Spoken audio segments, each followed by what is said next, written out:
Welcome, my friends, to our campaign podcast. My name is Dr. Eric, still running for Congress. We're going strong.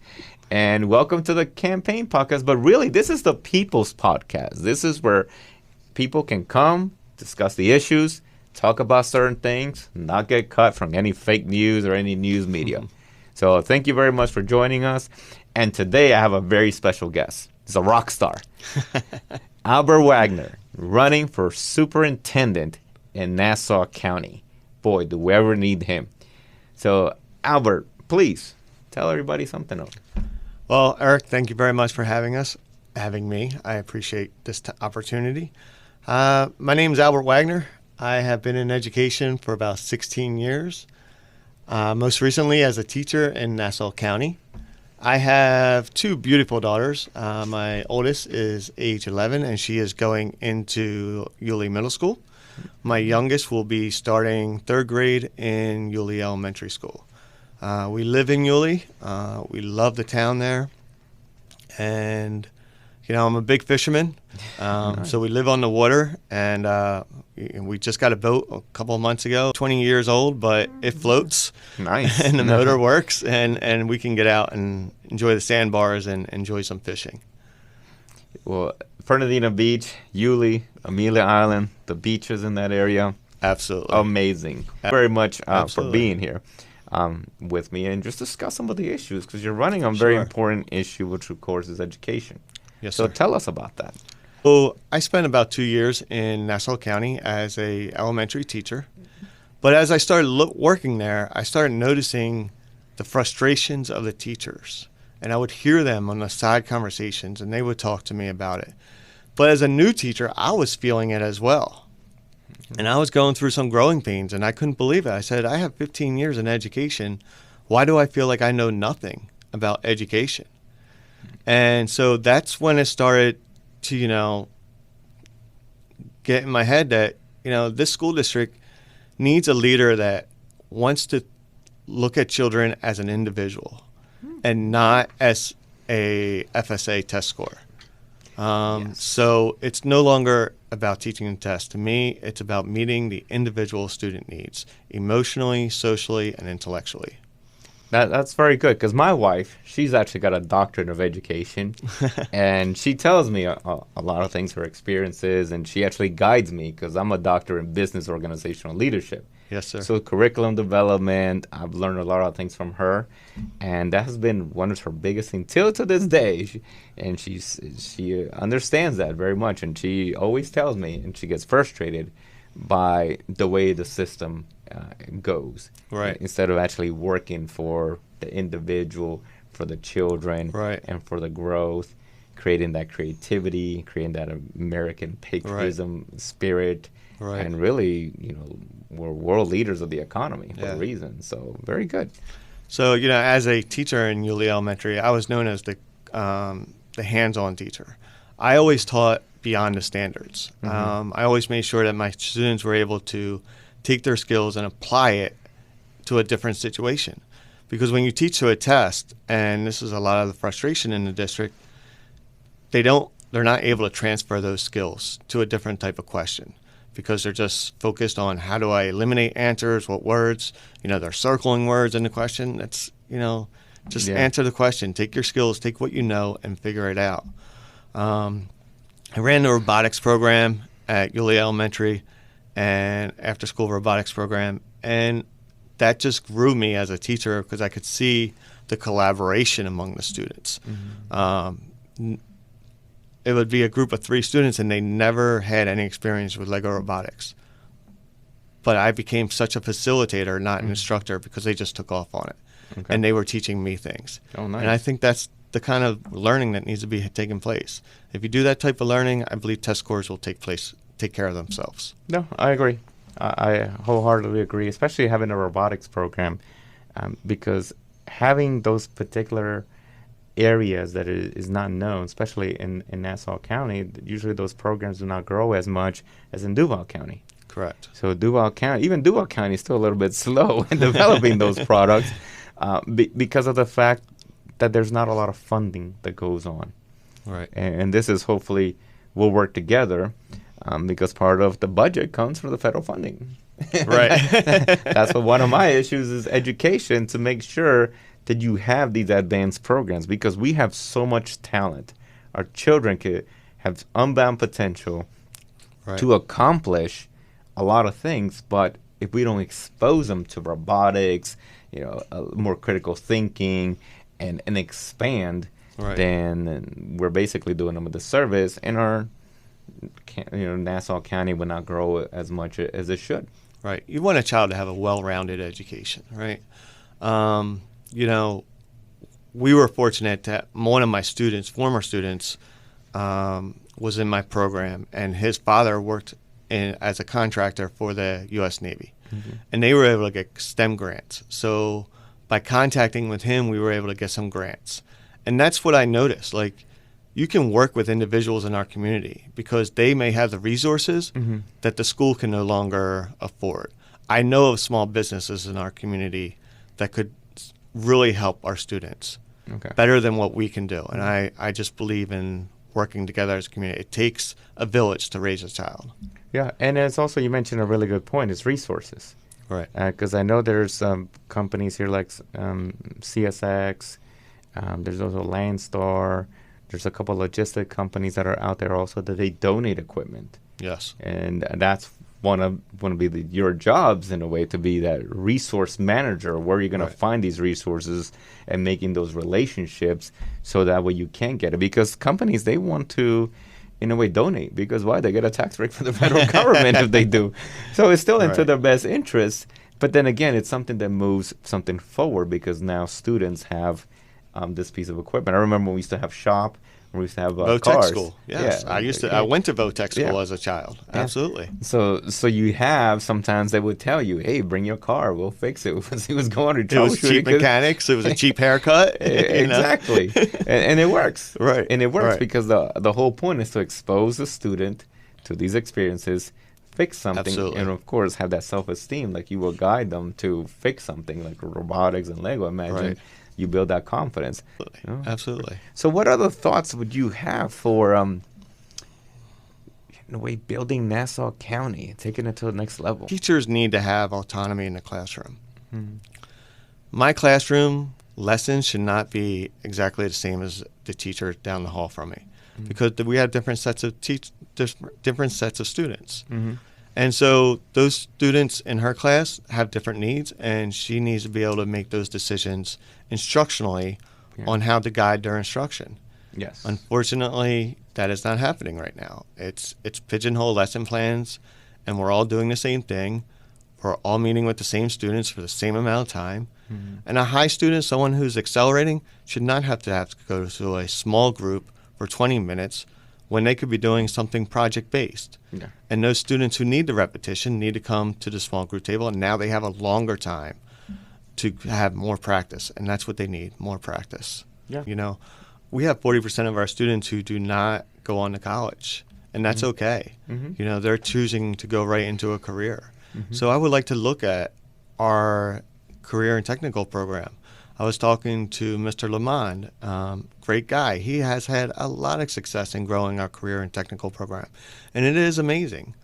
But, you know, I think him and I came to an agreement that I believe we can do better on getting our kids into apprenticeships instead of going on from a career technical class back into college. And let's getting them into a career that they're ready for, they're well prepared for, they're well rounded. You know, I want, when a person is interviewing somebody from Nassau County, I want to say, oh, you went to Nassau County high schools? Great. And I want them to assume that that child is well rounded, that that person has the ability to think outside the box and to fix things and to solve problems and to get along with people. Their problem that students aren't getting along, they don't recognize the differences in other people. Yeah. And so they don't have that humbleness. Yeah, it's Yeah. very important, Right. especially when we look at self-esteem, also building that confidence, and that's where curriculum should be targeted. Right. But now if you understand your student, that individualized learning, you understand that class, now you could teach them things that are more advanced, and it's Right. going to be more fruitful for them. Right. Because sometimes you got to wonder, why is that kid, in a way, being bored in class? There's a reason. Probably they already know it. That they're Yeah. not learning anything new. So I like that individualized learning. The last point I just want to make on student growth is the social and emotional part of the student. You know, I came from a family that, you know, it was just brush it off, get over it, deal with it, mind over matter type family. And that was great. But when I met my wife, she was a behavioral therapist. Okay. And I started talking to her as a teacher, like some of the problems I was dealing with in the school, and she was giving me suggestions of how to work with those children. And I could just see the transformation in those children as they learned about the other students in their class. You know, a lot of times I mean it that way. I didn't mean it that way. Well, let's talk about that. You know, you don't know what that person's background is. Yeah. You can't make those assumptions, right? So I'm looking to develop a program that grows with the children in our district, and that is taught with fidelity, because we do have a program in there that, unfortunately, you know, the principals are not talking about it. You know, it's just not an important focus. The focus is the FSA, and that shouldn't be. Yeah, no, and I agree with you. And I think every organization has that particular model, that somebody has a great idea. This is so great, so wonderful. And then now you have the workers and the managers that they have to deal with it. And then they're saying this doesn't work. So they just brush it to the side and that program doesn't take off. We had that quite a bit in the Navy. Right. And so that's kind of how you explain it. It's like, great, I had a great idea, this brainstorm, but then when you put it to practice, it just flops. Right. Right. So but you learn something, right? And then, you know, I guess we can, you know, talk about the leadership and that style. I feel like, you know, I'm more of a coach and democratic type leader. Like, I will take suggestions. I will ask people. I will go and get different perspectives because I want to put it all together. Gotcha. It's like a puzzle before you make a move. You know, especially if you're going to make a big change in a school district, right? And you have to have that accountability and transparent to the school district. And, you know, by building that, I think we're going to change the culture of the school. I think, you know, teacher retention is a major concern in our district. Okay. We can get teachers, but then they're leaving. And they're leaving because of what I talked about earlier. They're not being valued as a professional. You know, they have to learn it the Nassau way with these pigeonhole lesson plans and everybody doing the same exact thing. But, you know, when I interviewed for my position, I was so excited. And you can hear the excitement as teachers come to our district and, you know, they talk about their backgrounds and what they want to bring. And then you can see that excitement as the year goes on. And by December, you know, it was funny. At the end of the school year, I spoke to a teacher and she said, you know, because I spoke to you, I stayed for the rest of the year. I was about to quit in December. Your motivator, so they need. I said, well, you have to get over this hump of this learning. But, you know, at the end of the year, she ended up resigning as well and moving on to a different district because everything that she wanted to bring to that district, everything she talked about in that interview was no longer valued. You know, it wasn't important. You know, it's all about the FSA. So the teachers are not finding a different profession. They're just moving and packing up and going to another district. Some are. I mean, you know, we had, and some are, you know, brand new teachers. Some are senior teachers. We had a teacher who left and she started her own business. Okay. You know, and just realized, you know, the stress was just too much. You know, they're not having a balanced life. And I believe everybody needs a balanced life. You always need family time, right? That's, you know, time to take off your shoes, kick it on the couch, watch some football games, go fishing with your kids, go swimming, etc. And it's just so much work, you know, with all my experiences as an educator. Someone asked me, do you think Nassau teachers work harder than regular teachers you know in other districts? And I said, I 100% agree with that statement. You know, I've been in other districts, other states working as an educator. So I see it with different eyes. And teachers don't work as hard as the teachers in this district. And I got to tell you, their passion and their devotion is very admirable, but it causes that stress. And people who have young children, people who are raising kids, they can't give the time that is needed. So they're Okay. going to end up leaving. So one of the things that you would like to do is build that morale, that Absolutely. sustainability, not just Right. August or September when we're getting back to the first day of school.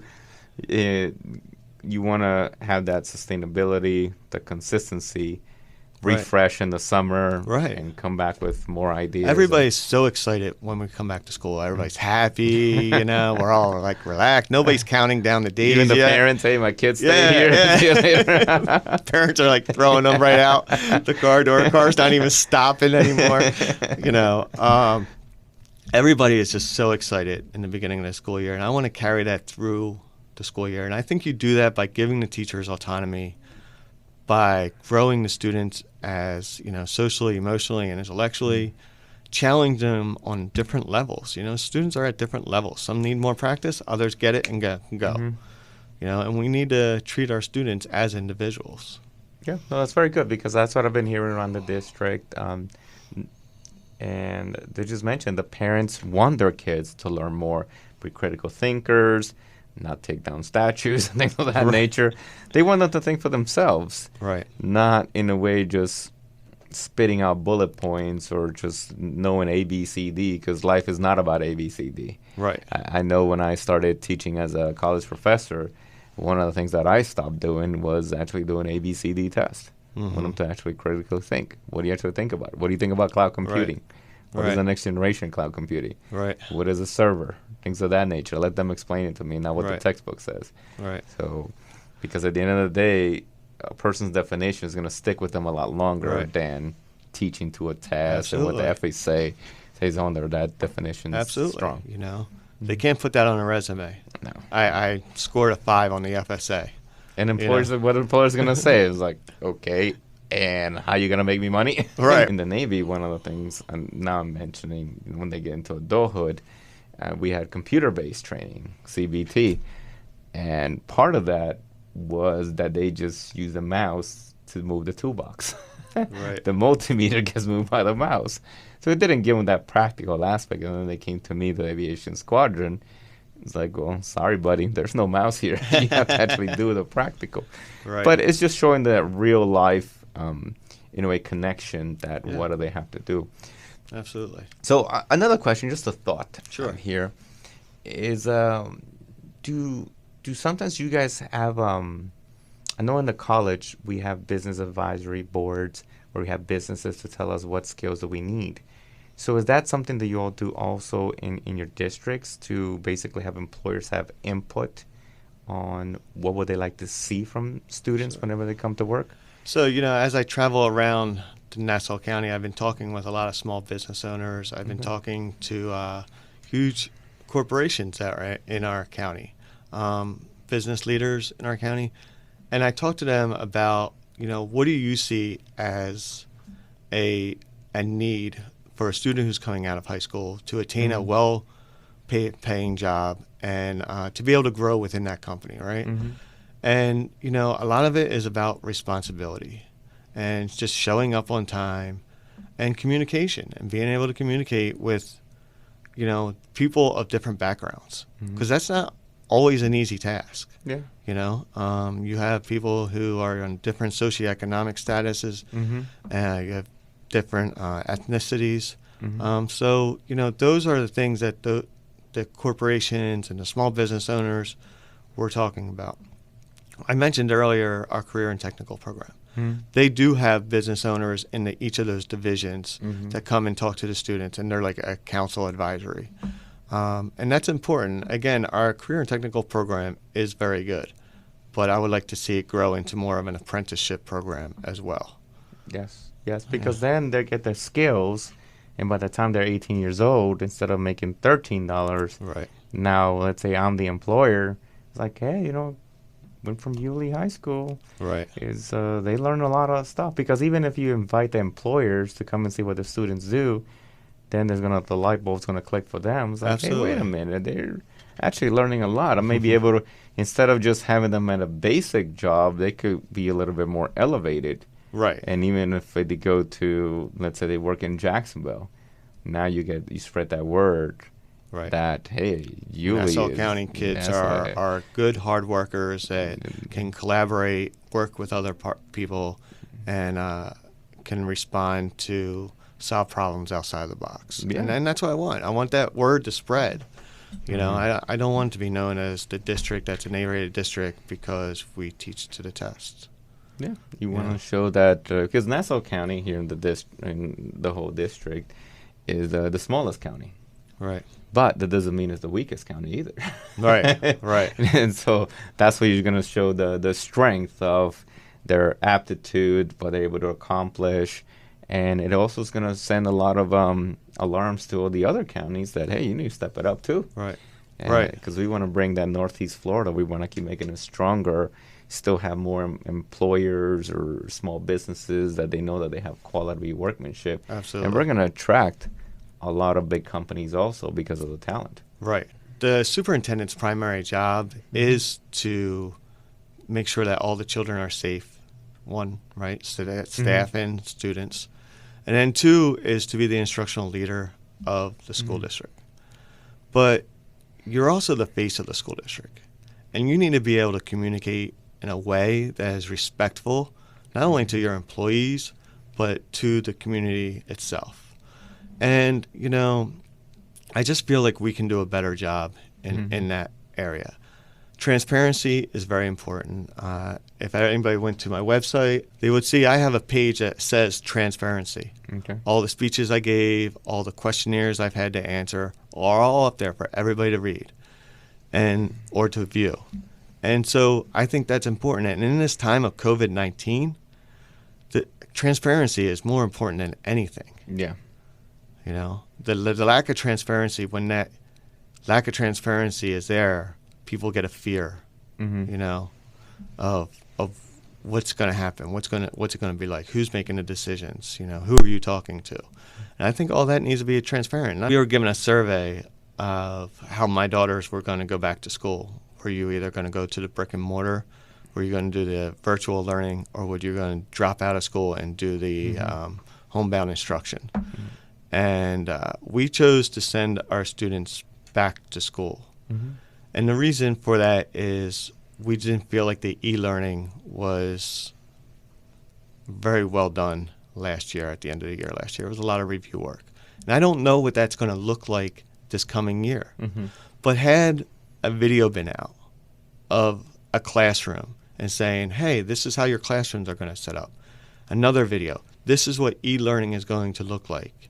You know, that would have helped me a lot more, and I would feel a lot more confident. That's just transparency and being accountable and making sure that everybody understands. Yeah, and that's very important. And that's what I've been seeing out there, that people want to make sure that how are people making the decisions. Right. And sometimes, you know, as leaders, you have to make those tough decisions. But if you could explain your decision and show them what was the reasoning, I think people look at that a little bit more highly than just, hey, I just make a decision just because I'm me. You know, the authority to do so. Right. I have to be able to defend it. You have to talk about it. Exactly. And, you know, the very good point that you mentioned, the transparency, because it's very clear. Because I know it's transparent. But then again, it's public service, right? Right. It's our taxpayer money goes to people's salaries, resources for the schools. So the taxpayers have a huge say-so on what's going on. Right. And for me, I've been doing e-learning as a professor for a long time. But I wasn't really trained on it because I was in business. I was only trained to teach. It's like all of you. But it takes a particular type of skill, but it also takes a particular type of resources. And there's many strategies out there, but they have not really been implemented because we all know that kids do need that classroom instruction. Right. It's I think part of this experiment that we try to do did not work out. Right. From what I've seen, I'm kind of curious if they're gonna have any data about the average No, score. because they didn't take any tests last year. That's true. So you spent all year preparing these kids to take a test. That's true. And then you took the target away. So you took the goal post away. What do you have? I know the kids in my classroom as a teacher, they had hands-on experiences. They had mental health going on in the classroom. We had family meetings. You know, so they just didn't take being prepared for a test. They took other they took other things away from my classroom that I know they will hold and will help them grow as a person. Yeah. You know. And that's really good. And it also makes you think now if you do have to go to e-learning environment and different ideas for videos, because I know in the classroom we try to develop, but of course then they took away the funding, go figure. But we used to actually have, when I was teaching, we had a camera in the classroom and it followed me and gave the lessons. Right. But I think that's something that may be of use to the future of teaching at the schools, that teachers can record their lessons, and if they need to have it, they could always pull those lessons again. Absolutely. And that's the thing, like, again, the transparency. We don't know how the teachers are going to be trained on e-learning, because I agree with you 100%. It's a completely different set of skills.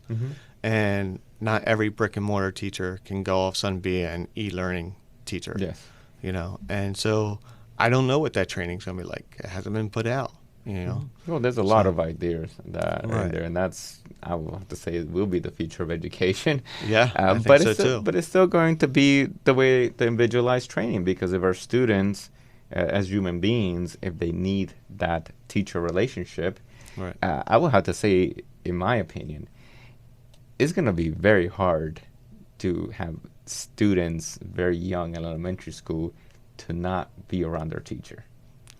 I 100% agree with that. And I think, when I look at the plans of other districts, a majority of them who are doing like a hybrid, like go to virtual school some days and then brick and mortar, that's more for the older kids. That's like the seniors in high schools, because they can stay home, right? Yeah. But the younger kids, those parents need to work. They need to go and earn the money to keep the house over their head.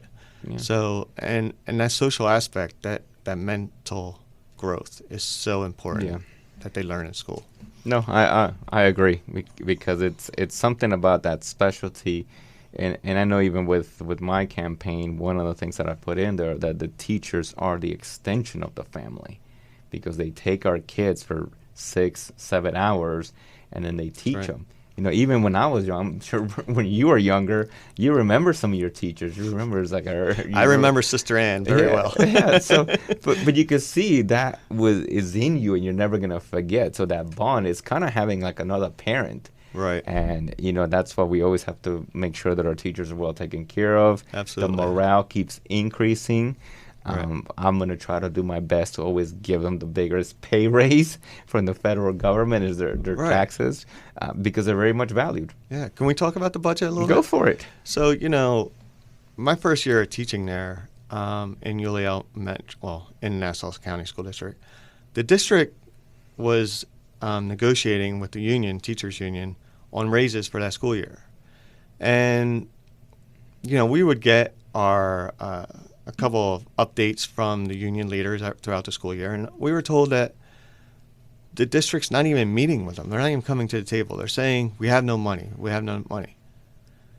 So what does that tell the teachers? Again, this is all about building the culture, right? Mm-hmm. So this is the respect that the teachers need, the paraprofessionals, as well. The paraprofessionals are an extension of the teachers. They are just as important in the classroom. Right? Our maintenance department is extremely important in making sure our schools are up to date and secure and clean. So, when they're coming back and saying, we're not even going to talk to you, we have no money, etc., that's demoralizing to a teacher. That's, we're not making a lot of money. The teachers are not making a lot of money as it is, right? And especially in Florida. So then at the end of the year, the union decided to file for mitigation. And then, wow, all of a sudden the district found some money. It's really interesting, because at times when I see the administrators and in certain areas on the districts, and even at times the parents and the taxpayers, that they don't understand that everything goes up. Milk goes up, rent goes up, food, gas, everything rises. But the raise, at times, all of your expenses rise between 3 to 5%, but then that you only get 2%. So you're still under, even after getting a raise. Right. And that's something that we need to change, to actually start fine-tuning that budget, and then also working with other entities to, hey, this is what our plan is. We need to go ahead and find some funding. Right. Right, absolutely. And we shouldn't put that burden on the taxpayers. Like we shouldn't say, well, we don't have any money, so we're going to increase the millage from the taxpayers. Yeah. You need to be able to manage your money in the household. Yeah. You know, my wife and I, we don't have any debt besides our student loans and our house, our mortgage, because, you know, you just manage the money. You pay for what you can afford, and you know, I just don't think the money is managed well enough where they're looking at the long term, 5 years down the road, and say, all right, our group of teachers are making this amount of money. 3 years from now, they're going to have this amount of money be making. Are they putting that money away? Are they, you know, I don't know, because that experience that 1 year told me they don't know where their money is. Yeah. You know, that pretty much answered that. Yeah, you know? yeah, So, and we have to be conscious about that, Right, especially as our resources keep increasing. Right.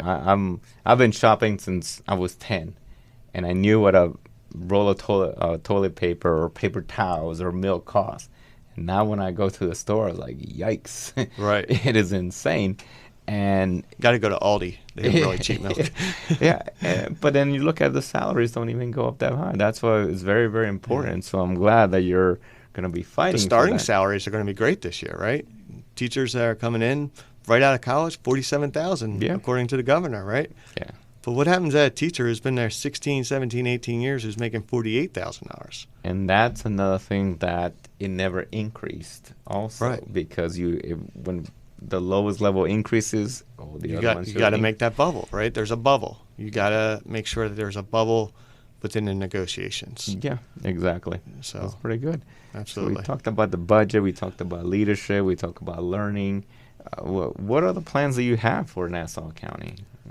Any other plans? You know, I just want to focus on those. Student growth is the most important thing, right? Yes, I mean, yes. that's the most important. Strongest plan to have. Right. So, you know, that is going to be my big change. I want to offer in the middle schools, I want to make sure they have more electives to take. Unfortunately, my daughter was so disappointed when she went to enroll in middle school and learned that Spanish wasn't being offered in the middle school.